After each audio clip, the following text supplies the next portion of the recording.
माणसाचं लग्न होतं आणि लग्नाच्या आधी तो नेमका बरोबर हनुमंताच्या दर्शनाला जातो. आणि हनुमंत ब्रह्मचारी महाराज, एक जण हनुमंताचाच भक्त महाराज. शनिवार असला तरी शनिवारचे अभंग, शरण शरण हनुमंता तुम्हा आलो रामदूता. रविवार असला तरी शनिवारचेच अभंग, काम बांधवडी काळ घातला तोडरी तया माझे दंडवत कपी कुळी हनुमंत. सोमवार असला तरी शनिवारचेच अभंग. रामाचे भक्त नाही, हनुमंताचे कट्टर भक्त. मनोज मारुतुल्य वेगम, मनासारखी गती, वाऱ्यासारखा वेग. मनोज मारुतुल्य वेगम जितेंद्रियम बुद्धिमताम वरिष्ठम. इंद्रिय जिंकलेली, बुद्धिमत्तामध्ये वरिष्ठम. वातात्मजम वानरयुत मुख्यम. वातात्मजम वायुदेवाचा पुत्र आणि वानरयुत मुख्यम. श्रीरामदूतम शरणम प्रपद्ये. श्रीरामदूतम शरणम प्रपद्ये. आणि एवढी हनुमंताची भक्ती केली, एवढी हनुमंताची भक्ती केली. हनुमंतराय प्रसन्न झाले, म्हटले तुला काय पाहिजे ते माग. तो म्हटला मला काही नाही, मला एक चांगली बायको पाहिजे. अरे म्हटला मीच ब्रह्मचारी आहे, तुला बायको पाहिजे असेल तर रामाचं भजन करावं लागेल तुला. मग मात्र रघुपती राघव राजा राम पतित पावन सीताराम. जय जय राम जय जय राम भज प्यारे तू जय जय राम. रामाचं भजन केलं म्हटले तर रामाचं भजन केलं. त्यांनी सगळ्या राजांचा पराभव केला. कुणाला उचलत नव्हतं ते धनुष्य एका क्षणात उचललं. आपण पुढे प्रसंग पाहणार आहे.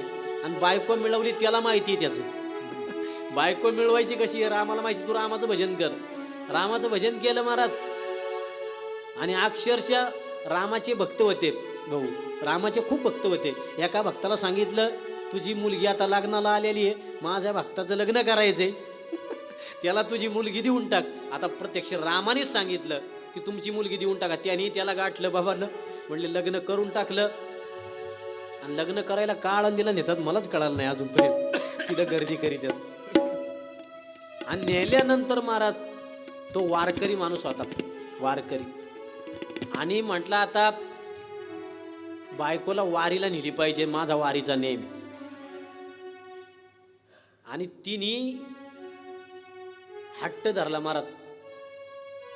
धनी मला बी दाखवाना विठुरायाची पंढरी. धनी मला बी दाखवाना विठुरायाची पंढरी.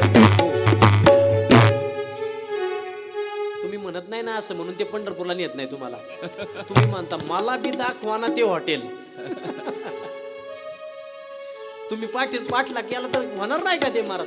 म्हणता का कधी असं आळंदीला नाही आम्हाला. महिन्यानी हॉटेलला आहेत, 6 महिन्यांनी गोव्याला आहेत. आणि बायकोने हट्ट केला, म्हणले मला तुमच्या बरोबर वारीला यायचं. अरे ते म्हणला काय 2-4 माणसं असतात काय आता इकत याला एवढी माणसं असतात वारीला. असा लोळच्या लोळ असतो महाराज. बरं तो म्हणला आता तुला वारीला मी नेणार नाही, चुकली तर सापडणार नाही. तू काय कर, बरोबर दशमीला एसटीने बसून ये. दशमीला आली. दशमीला त्या ठिकाणी खूप दिंड्या आतमध्ये शिरतात. आणि दुसऱ्या दिवशी त्या ठिकाणी बायकोला घेऊन गेला आंघोळीला, चंद्रभागे स्नानाला.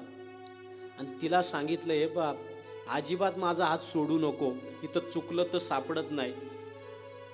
आणि अशा दिंडीचा लोळ आला महाराज. असा दिंडीचा लोट आला, अख्खी दिंडी अंगावर आली. तो तिकडं ही इकडं. आणि तरी ती रडायला लागली बरं का. तो म्हटला तरी सांगत होतो येऊ नको आता, ही चुकली म्हटला.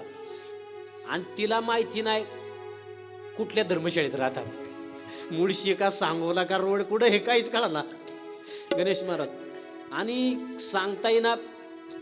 आणि मग मात्र त्या ठिकाणी आपलं म्हटला आता एकच पर्याय, बायको कोणी मिळून दिली आपल्याला.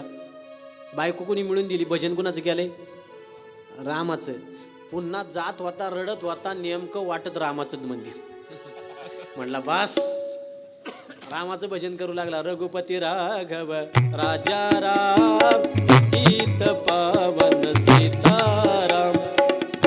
आणि 2 तास भजन चाललं, राम काय प्रगट होणार. हनुमंतराय आले मागून पाठीत एक असा ठोसा मारला. अरे म्हणले त्याची बायको हरवल्यावर त्याला शोधता येत नाही, तुझी कशी शोधता येणार? म्हणजे बायको मिळवायची असेल तर रामाचं भजन, आणि हरवलेली शोधायचं असेल तर हनुमंताचं भजन करावं लागेल.